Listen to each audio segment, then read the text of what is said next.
দোয়া করতে হবে আর সবর করতে হবে। কারণ দোয়া করে তাড়াহুড়া করা যাবে না। কোনো আমলের মধ্যে তাড়াহুড়া করলে আল্লাহ রব্বুল আলামিন আমল কবুল করেন না।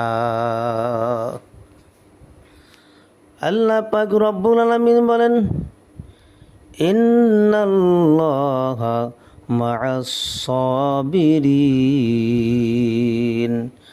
নিশ্চয় আল্লাহ পাক রব্বুল আলামিন ধৈর্যশীলদের সঙ্গে থাকেন। সুতরাং যারা ধৈর্য ধরবে, সবর ইখতিয়ার করবে, সবরে জামিল করবে, আল্লাহ রব্বুল আলামিন তাদের প্রত্যেকটি কাজের মধ্যে বরকত দান করবেন। প্রত্যেক কাজের মধ্যে বরকত দান করবেন এবং ধৈর্য ধারণ করার শক্তিও আল্লাহ পাক দিয়ে দিবেন।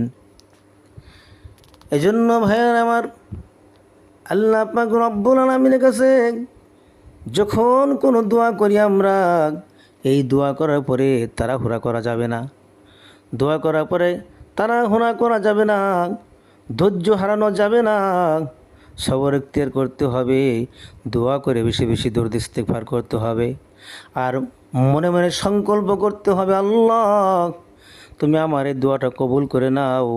বেশি বেশি করে আল্লাহ রাব্বুল আলামিনের কাছে একটি দোয়াই বারবার বারবার দোয়া করতে হবে। কোনো মানুষ যদি আর রহমান ও আর রহিম, আল্লাহ পাক রব্বুল আলামিনের এই সিফাতি নাম দুটি 300 বার একত্রে মিলিয়ে পড়ে, আর রহমান ও আর রহিম, আর রহমান ও আর রহিম, আর রহমান ও আর রহিম, প্রত্যেক দিন 300 বার যে কোনো সময় পড়ে, তাহলে আল্লাহ পাক রব্বুল আলামিন ওই লোকটার দোয়া কবুল করবেন। ওই মানুষের দোয়া আল্লাহ রব্বুল আলামিন অবশ্যই কবুল করবেন।